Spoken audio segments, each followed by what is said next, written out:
De boca en boca, un espacio donde te contamos historias de forma íntima. Te doy la bienvenida a nuestro podcast Boca en Boca, un espacio lleno de letras, historias, personajes y mucha magia. En el programa de hoy me acompaña Iraya Baute hablando sobre su inicio en la literatura, cómo es su proceso de escritura y qué la inspira. Además, tendremos la editorial mensual junto a Mariano Escavo, nuevos consejos en el espacio literario a cargo de Letras y Punto Editorial, y en la columna Reco, Javi Baeza te recomienda la película La apariencia de las cosas para que puedas disfrutar este fin de semana. ¿Me acompañas?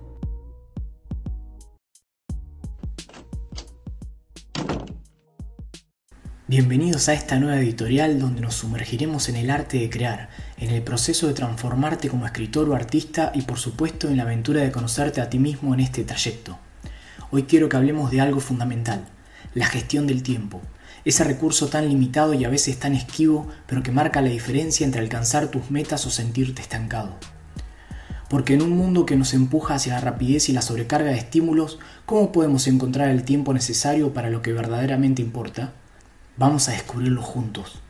Antes de hablar de herramientas, quiero que te preguntes, ¿cómo estás utilizando tu tiempo? No es como una pregunta para que te sientas culpable, sino como una reflexión sincera. Todos tenemos las mismas 24 horas, pero no todos las usamos de igual manera. Tal vez sientas que el día pasa demasiado rápido y al final apenas has tocado ese proyecto que tanto te apasiona. Quizás estés atrapado en distracciones o tal vez simplemente te sientas abrumado o abrumada por tantas tareas pequeñas que no te permiten avanzar hacia lo que realmente importa. La gestión del tiempo no se trata de exprimir cada segundo del día en una serie interminable de tareas, sino que se trata de priorizar, de asegurarte de que estás invirtiendo tu energía en lo que realmente importa. De eso quiero hablarte hoy, porque es ahí donde se encuentra la clave para desbloquear todo tu potencial como creador. Analicemos entonces el mito del no tengo tiempo. Escucha atentamente, no tener tiempo no es una excusa válida. Lo sé, suena duro, pero es la verdad. A menudo cuando decimos no tengo tiempo, en realidad estamos diciendo no estoy priorizando esto. Claro, hay días en los que las obligaciones y responsabilidades parecen devorar cada minuto, pero siempre podemos encontrar un momento si lo consideramos lo suficientemente importante.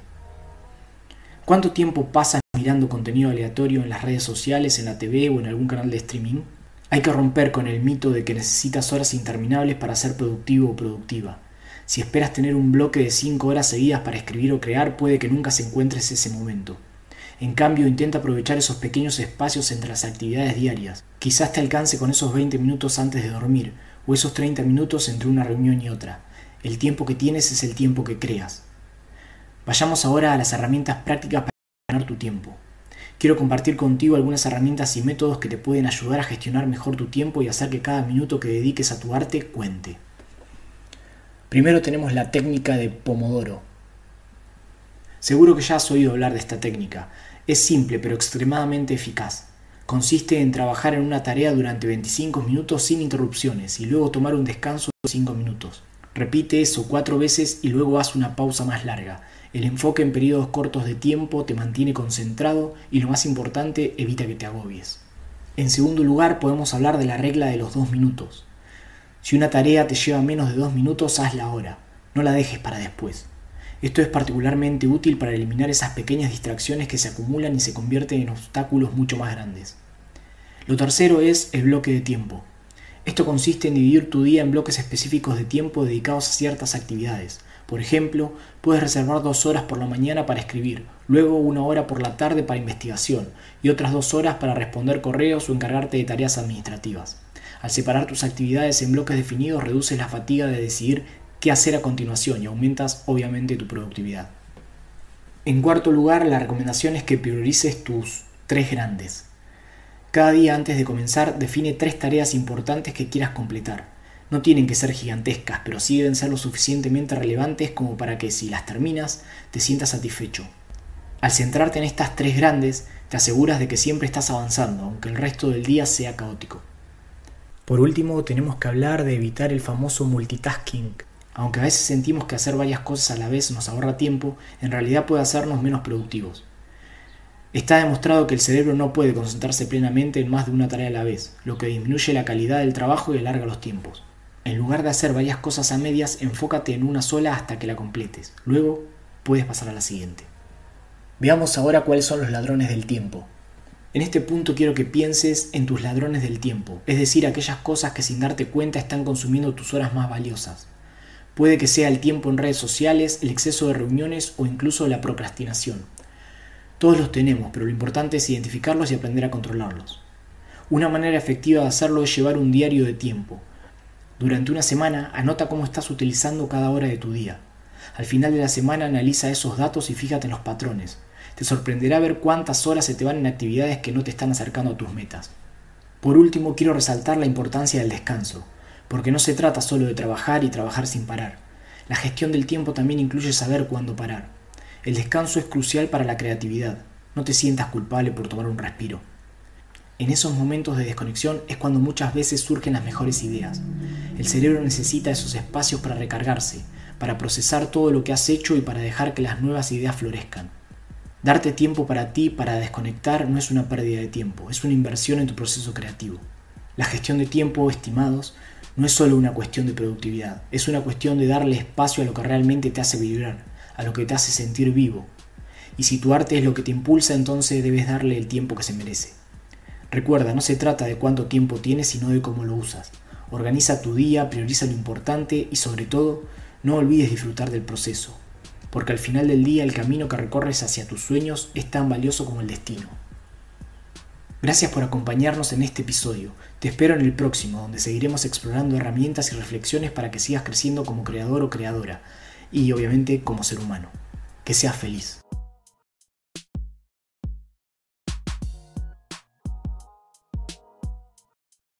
Bienvenida Iraya Baute al podcast Boca en Boca. Es un placer tenerte conmigo y que me hayas dado la oportunidad de hacerte esta entrevista para que no solo tus lectores te conozcan mejor, sino para que lo hagan nuestros oyentes. Por eso, ¿te parece si comenzamos con contar qué género escribes y en dónde pueden encontrar tus obras? Hola, ¿qué tal? Bueno, me llamo Iraya Baute, es como se me conoce, y el género que yo escribo es más bien romántico erótico. Últimamente he tendido más hacia lo romántico con toques eróticos, pero normalmente escribo de los dos. Y me pueden encontrar en muchas plataformas como InNovel, Sueño Novela, Joy Red, Manobook y Buena Novela, que son las que normalmente estoy diciendo. Lo que pasa es que me estoy extendiendo a otros canales, que también me han solicitado las novelas, sobre todo las primeras que escribí, que son las más que me están gustando. Hay una novela que me llama mucho la atención que se llama La noche en que te convertiste en la madre de mis hijos, perteneciente a la saga Los Millers. ¿Cómo fue que te inspiraste para escribir esta primera novela? La verdad es que no fue exactamente una inspiración. Llevaba leyendo muchas novelas, cuando yo empecé a escribir, llevaba escribiendo leyendo muchas novelas y ninguna me gustaba la tendencia que tenían. Todas en ellas salían mujeres maltratadas, con hombres maltratadores que en un momento dado se dan cuenta de que las aman y ellas le perdonan todo. Entonces me pareció que eso no era lo que a mí me llevaba gustando. Llevo años leyendo Jazmín y muchas de ellas y nunca era así. O sea, el hombre no era un hombre maltratador, no tenías que verlo como el enemigo, y la mujer no era una mujer. Las mujeres de ahora y de las que yo siempre le había leído no eran mujeres débiles. Entonces de ahí salió La noche que te convertiste en la madre de mis hijos. En realidad la escribí para mí, para leerla yo y leer algo que me gustara. Pero se me ocurrió subirla junto con otra que había subido yo y dio la casualidad de que gustó muchísimo y fue como un boom. Y de ahí radica la idea de la novela, de cambiar un poco lo que estaba leyendo hasta ahora y el estilo que se le estaba dando a lo que yo estaba leyendo. Conozco varias autoras de las colecciones de Jazmín, Bianca, entre otras colecciones como mencionabas, y sin duda es como dices, mujeres fuertes e independientes que se enamoran de masculinos atractivos y con defectos, pero no la toxicidad que se ve en ciertas plataformas. Cuéntame de los Miller, de la cual ya has escrito 4 novelas y vas por el 5.º tomo. ¿Cómo fue tu proceso con las novelas anteriores? ¿Eres de las autoras que planifica todo con anterioridad o decide detrás tener una idea, todo fluya y cuando la inspiración aparece, atraviesas un poco la historia con los personajes a medida que escribes? Bueno, mi historia con los Miller en realidad iba a ser solo una novela, pero gustó tanto que empezaron a preguntar las propias lectoras y los propios lectores qué pasaba con muchos de esos personajes. Personajes que yo ponía como secundarios les gustaron para que yo pusiera una novela para ellos. Y de ahí surgió la idea de los Miller. En cuanto a cómo hago yo más o menos, cómo me oriento, la verdad es que soy de la segunda. Me llega una idea y la idea es la base de lo que va a ser la novela, donde hace un compendio de todo, del inicio, del encuentro, de algo del desarrollo y ni siquiera tengo contemplado el final. Y luego, poco a poco, a medida que voy escribiendo y voy escribiendo mis capítulos, me va saliendo poco a poco cómo quiero desarrollarlo, cómo quiero que se congenien entre ellos, qué tipo de relación van a tener. Muchas veces, la idea inicial de la base de la trama es la que es, pero a lo largo del desarrollo que voy haciendo del libro, cambio cosas y no terminan como yo tenía en un principio pensado, porque me parece mejor otro tipo de final, otro tipo de desarrollo del personaje o destacar ciertas cosas que me pueden dar lugar a que haga la obra más interesante. Entonces, eso es más o menos como lo hago yo. Y sí, no lo tengo todo planificado desde un principio, sino simplemente la idea inicial. Mencionaste que tu idea de la saga Los Miller surgió a partir de tu necesidad individual de leer algo diferente a lo que ofrecen las plataformas de hoy día. Pero ¿cómo fue que se te ocurrió usar un apellido inglés para nombrar la saga? Había usado en mis novelas anteriores, había usado apellidos españoles. De hecho, mis dos novelas anteriores a los Miller, una es erótica totalmente, muy corta, que se llama Deseo Liberado. Era solamente de lo que yo conocía, de la gente mía, de mi entorno. De hecho, las protagonistas eran canarias. Yo soy canaria, soy española, pero mi provincia es Canarias. Y la segunda eran también personajes españoles. Encontré que cuando pones un apellido anglosajón, aunque tengas un nombre español, suele llamar más la atención. Justamente por eso salí de mi zona de confort, de lo que ya conocía, y me decidí a escribir sobre una familia norteamericana. Entonces ahí radica todo, por eso le puse los Miller. He escrito más novelas y he intentado diversificar. De hecho, en las sagas anteriores, uno de los personajes que se casa con uno de los descendientes de los Miller es alemana. Entonces yo siempre intentando diversificar y poner de todo multinacional, de muchos países, y más o menos así son mis obras hasta ahora. Siendo que publicas en plataformas digitales de lectoescritura, ¿te ha pasado que tuviste que escribir en algún momento algún personaje o trama porque te lo solicitaron? ¿O te sientes totalmente libre de experimentar lo que te apetece en cada momento? En dos ocasiones me han hecho escribir algo porque me lo solicitaron. De hecho, tengo una novela en una plataforma que es solo de esa. Yo normalmente cuando escribo no lo hago exclusivo, yo quiero que esté en varias plataformas. No me quiero poner exclusivo de una plataforma solo, ni hacer un libro exclusivo de una plataforma.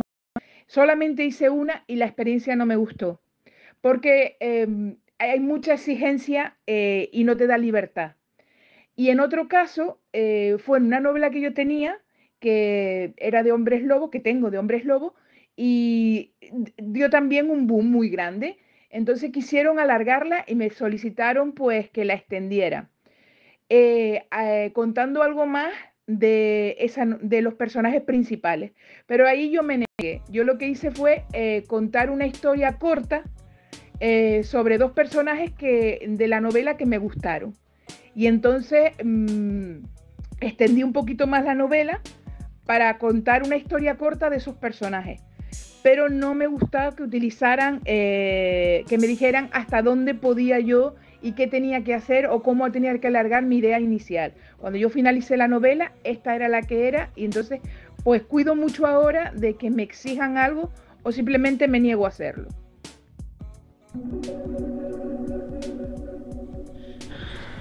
Continuamos con la entrevista a Iraya Baute tras el espacio literario.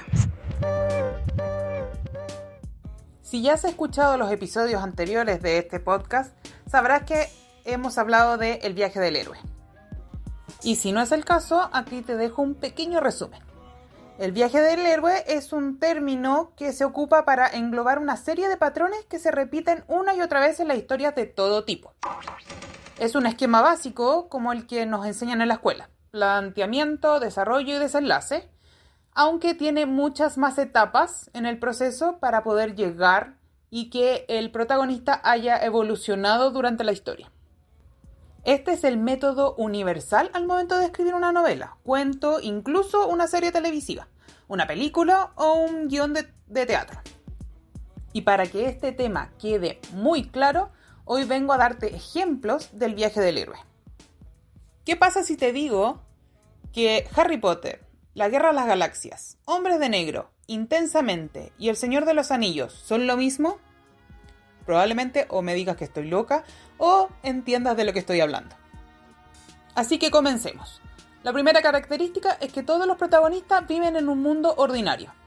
Luke vive aburrido en Tatooine. Harry vive en la alacena bajo la escalera en casa de sus tíos. Frodo en la tranquila comarca. James Edward es un agente ajeno a los extraterrestres y Alegría controla las emociones de Riley. Todo maravilloso. ¿Y por qué te recalco que todo maravilloso?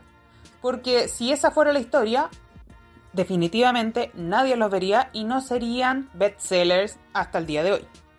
Y por eso el viaje del héroe, que nos llevaría al siguiente paso, que sería la llamada a la aventura, donde Luke conoce a Obi-Wan Kenobi, Harry Potter descubre que es mago, Frodo se encuentra con Gandalf y un misterioso anillo, el agente Edwards arresta a un extraterrestre y Alegría debe lidiar con la mudanza de Riley.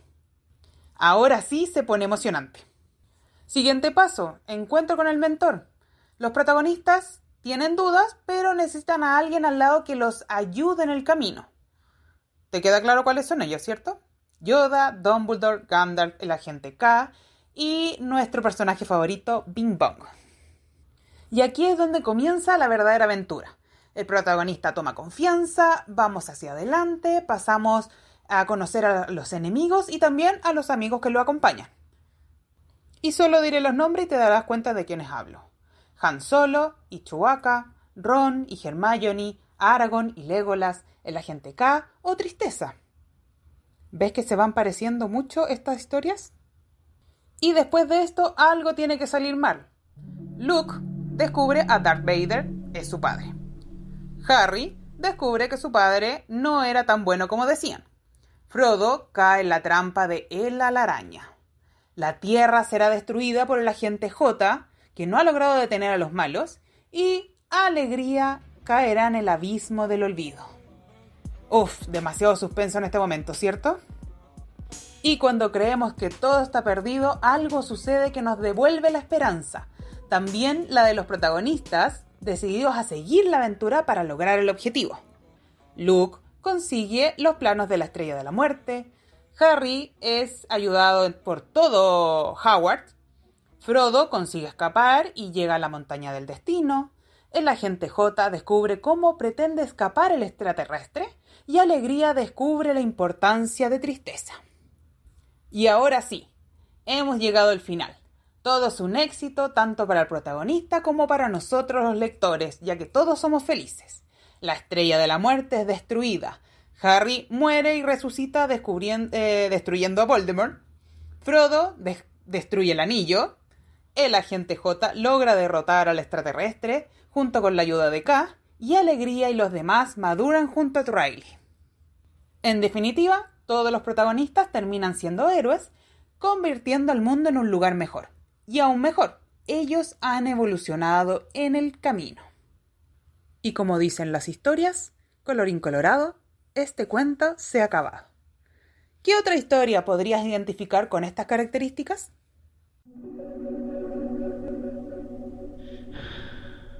De boca en boca, un espacio donde te contamos historias de forma íntima. Dejando un poco de lado a los Miller, quiero enfocarme en ti como autora. En el momento en el que escribes, ¿tienes algún ritual que te ayude a mantenerte enfocada en la obra o te cuesta un poco y procrastinas bastante? No, la verdad es que tengo facilidad para saber lo que quiero y bastante imaginación e inventiva para sacar lo que quiero. De hecho, no me cuesta nada poner novelas nuevas. Normalmente cuando acabo una novela ya tengo las dos siguientes pensadas. Y ritual sí tengo. Yo, por ejemplo, es obligatorio antes de ponerme a escribir una novela, primero tener una sinopsis o una trama mínima de lo que vaya a hacer, aunque luego en algún momento lo cambie. Pero por lo menos la idea inicial que yo tuve la tengo que escribir, pero escribir como si fuera la sinopsis que vaya a poner cuando vaya a decir de qué va el libro. Y luego, otra de las normas que hago siempre es, me hago una guía de personajes con sus tramas más interesantes. Incluso cuando empiezo a escribir la guía de personajes sin haber escrito la novela, me vienen ideas para incluir a esos personajes y su relación con los principales o entre ellos mismos. Y ya una vez que he hecho esto, ya me siento y me pongo a escribir el prólogo y los capítulos que van.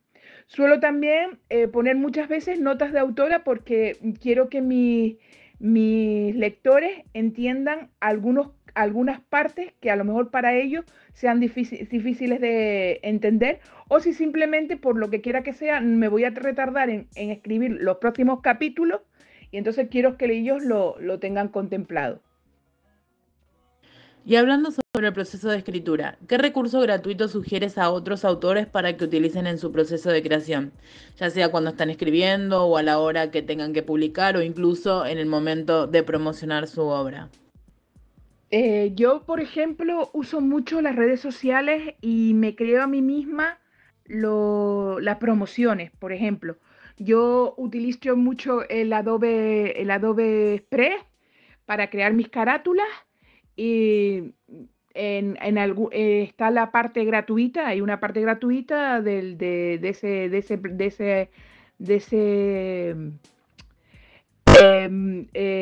bueno, recurso que tenemos en internet para hacerlo.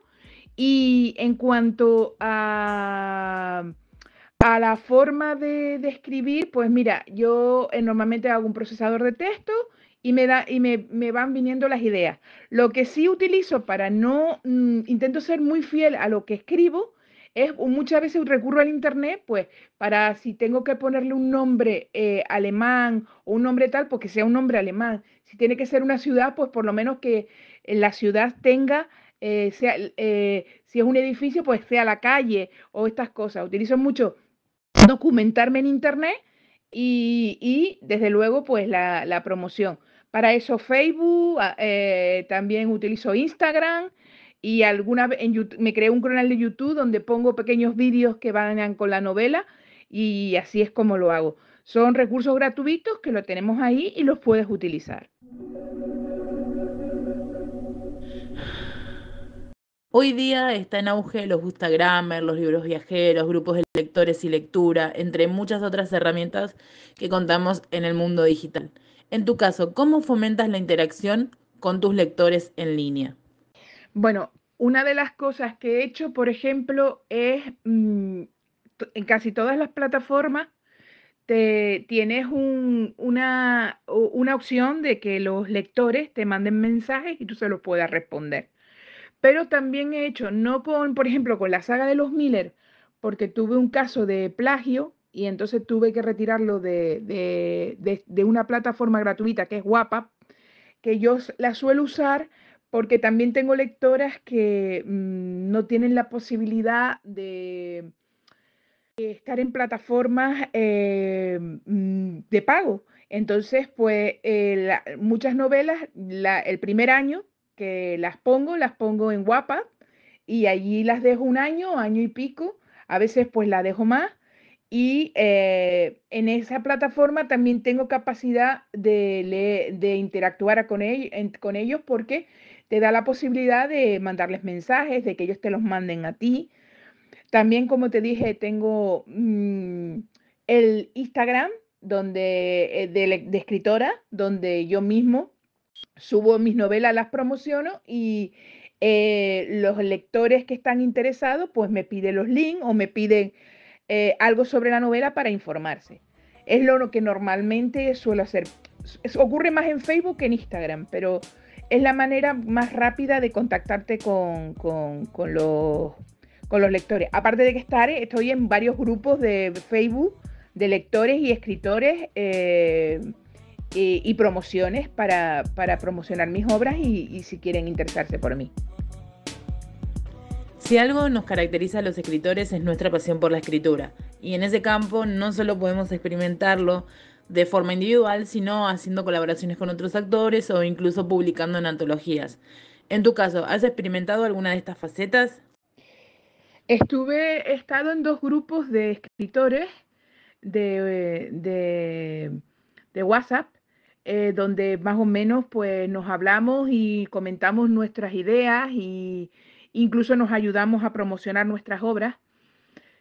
Pero esto de intervenir, ayudar en las obras de otras personas o colaborar en la escritura, eso todavía no lo he experimentado, pues debe ser porque en realidad no llevo mucho tiempo escribiendo, relativamente. Hay gente que lleva 10 años, 11 años. Yo prácticamente así, ganando dinero y estas cosas por lo que escribo, pues llevo 2 años. Empezar a escribir llevo tres, cuatro, si no cuento cuando escribí mis primeras novelas, que no era para publicarlas. Entonces, pues hasta ahora pues no he podido hacer ese tipo de colaboraciones.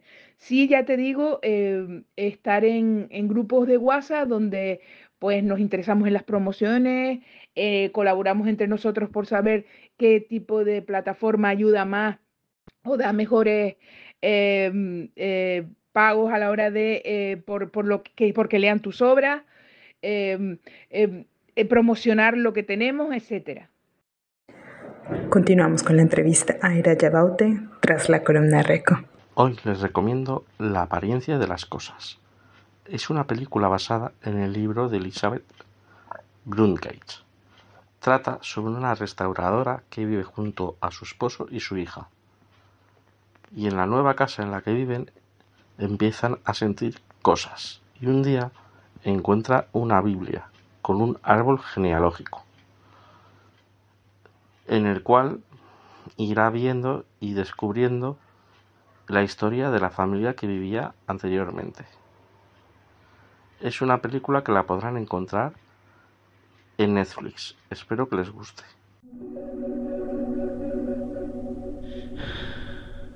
Y la última, pero no por eso menos importante, es si pudieras elegir una época diferente a la que vives para ser escritora, ¿cuál elegirías y qué género desarrollarías? Yo en el estilo soy más estilo, por mi edad y por lo que viví, soy más estilo noventera, ochentera. Y si tendría que definir qué música me gustaría que le fuera a la saga de los Miller, yo creo que la mejor sería Cuando un hombre ama a una mujer, de Joe Cooker, when the Man Love a Woman. Yo creo que es la que más define la saga de los Miller porque habla de lo que es capaz de hacer un hombre por la mujer que ama. Entonces, yo creo que esa es la que definiría claramente la saga de los Miller.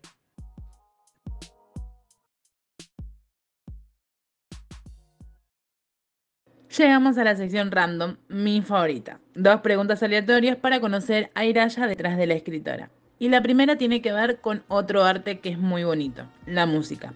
Si tuvieras que elegir la canción perfecta para que represente la saga Los Miller, ¿cuál sería y por qué? Lo tengo claro. Yo soy escritora porque leía muchas novelas en los 80 y los 90.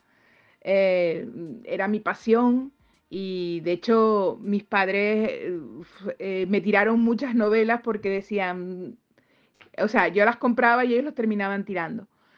Porque las acumulaba, era mi colección, no eras como ahora que lo puedes tener en una tablet o la puedes tener en tu móvil y la puedes guardar. Yo tenía bibliotecas y bibliotecas de libros de románticos y eróticos y mis padres pues se volvían locos porque a mis edades decían, mira tú, en vez de estar estudiando, pues mira, si tuviera que elegir una época sería esa.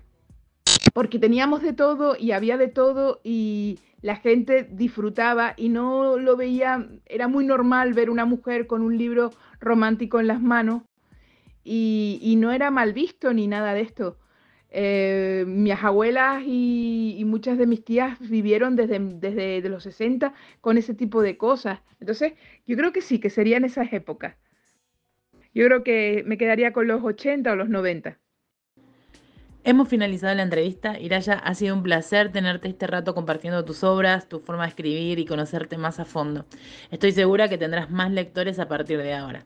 Pero antes de despedirnos, te invito a que le recuerdes a los oyentes dónde pueden encontrar tus obras y también compartas tus redes para que si quieren apoyarte, te sigan. Bueno, mis obras están principalmente en 5 plataformas. Innovel, Sueño Novela, Manobook, Buena Novela y Joy Red. Hay otras, pero esas todavía están despegando. Entonces, si quieren seguirme, lógicamente pueden hacerlo en mi Instagram, que es igual, Iraya Baute, en mi Facebook, que también es Iraya Baute, y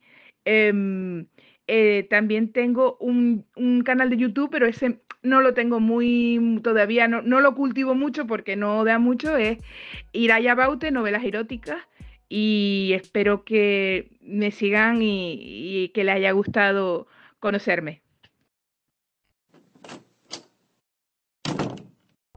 Llegamos al final del podcast 66. Quiero agradecer la colaboración de Letras y Punto Editorial en el espacio literario, Javier Baeza en la columna Reco, Mariano Escavo en la editorial mensual y el proceso de musicalización y edición a cargo de Tina Reco Producciones. Espero tu comentario en redes y ojalá que te haya gustado lo suficiente para que regreses al próximo. Como adelanto, te cuento que tendremos a la escritora Carola Nomad compartiendo un poco de su mundo literario. También más consejos sobre literatura y en la columna Reco, el libro La mina de los 100 cadáveres del escritor Alexander Copper White. Desde Boca en Boca, te digo adiós, hasta el próximo podcast.